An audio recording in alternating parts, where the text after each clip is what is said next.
Yo tout le monde, soyez les bienvenus sur la chaîne de la Booktubers féministe et authentique. Et aujourd'hui, le livre que je vais vous parler, c'est L'envers des réseaux sociaux, qui est fait par Cassandra Bouchard et qui est publié à la maison d'édition Pratico Édition.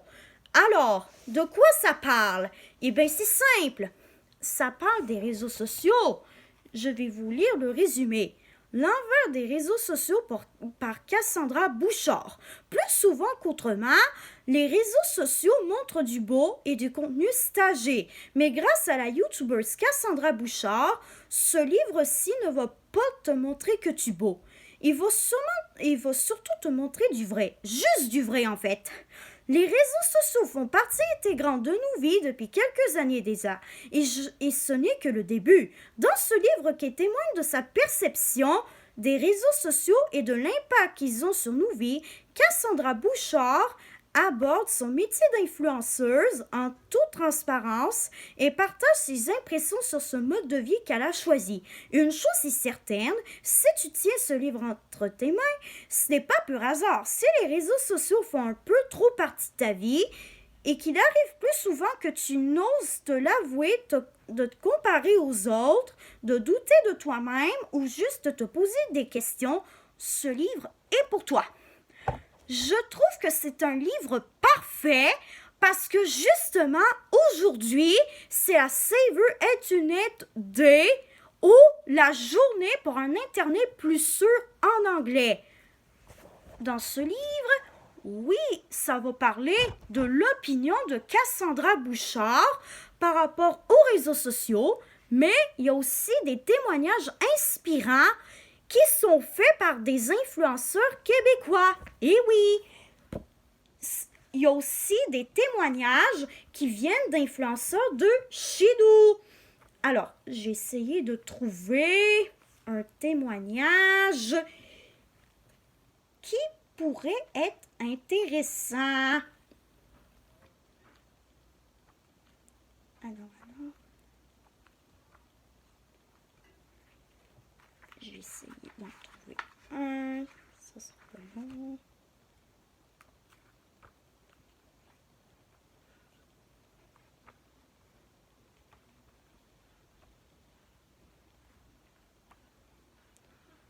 Voyons. Bon. Ça, c'est deux de mes influenceuses québécoises préférées, comme vous pouvez parfaitement bien les voir. Et justement, je vais essayer de trouver le témoignage inspirant de Claudie Mercier, qui est une influenceuse incroyable. Non, mais vraiment, je vous recommande de suivre des personnes comme Claudie, parce que je vous le dis, ça va vous faire du bien. Ah, voilà, je l'ai trouvé. Regardez son témoignage. Il est très inspirant. Je vais vous le lire.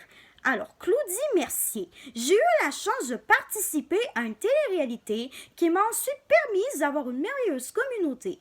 Avant de commencer à Occupation Double, j'avais déjà commencé à m'exprimer ouvertement sur les sujets qui me tiennent à cœur.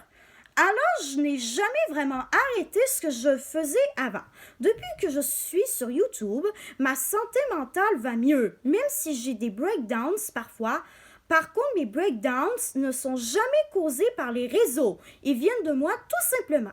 Je considère vraiment ma plateforme comme un journal intime. Ça me fait du bien de m'exprimer. C'est thérapeutique. Et à chaque fois, je me rappelle que je ne suis pas seule avec une santé mentale plus fragile. L'impact est positif. Je suis passionnée de YouTube et j'aime travailler sur les réseaux sociaux. Cela me fait sentir vivante. J'apprécie réellement mon métier et je ne les changerai pour rien au monde. Et je vais vous montrer un petit exemple de demande que Cassandra Bouchard fait à Instagram parce que oui, sur Instagram, la plupart du temps, il n'a que du beau. Et Et malheureusement, il y a beaucoup de gens qui complexent par rapport à ça. Ah, je l'ai trouvé, cette petite demande. Hey Instagram, et si tu arrêtais de me montrer juste du beau et que tu me montrais un peu plus de vrai à la place, des vrais corps, des vrais humains, tu sais. Instagram, je t'aime beaucoup, mais Chris, que je t'aimerais beaucoup plus si tu étais juste un peu moins superficiel, si tu enlevais plus souvent ton masque et que tu me faisais sentir comme si tous les corps avaient leur place. Mes imperfections font partie de moi, elles ont leur place sur mon corps, mais aussi dans mon feed. Alors, la morale de l'histoire, c'est que non, il ne faut pas diaboliser les réseaux sociaux. Parce que oui, ils ont du positif, certes. Mais c'est sûr que ce qui peut vraiment nous faire du bien sur les réseaux sociaux, c'est que non seulement on puisse voir plus d'images de corps variés, mais aussi de vies variées. Et pour finir, il y a aussi de la méchanceté et de la cyberdépendance sur les réseaux sociaux. Donc, voilà, ma petite conclusion de la vidéo, c'est que les réseaux sociaux, ils sont positifs à la condition qu'on fasse attention à l'utilisation qu'on en fait. Alors voilà, je vous souhaite une merveilleuse journée pour un Internet plus sûr. Et c'était la Booktubeuse féministe et authentique.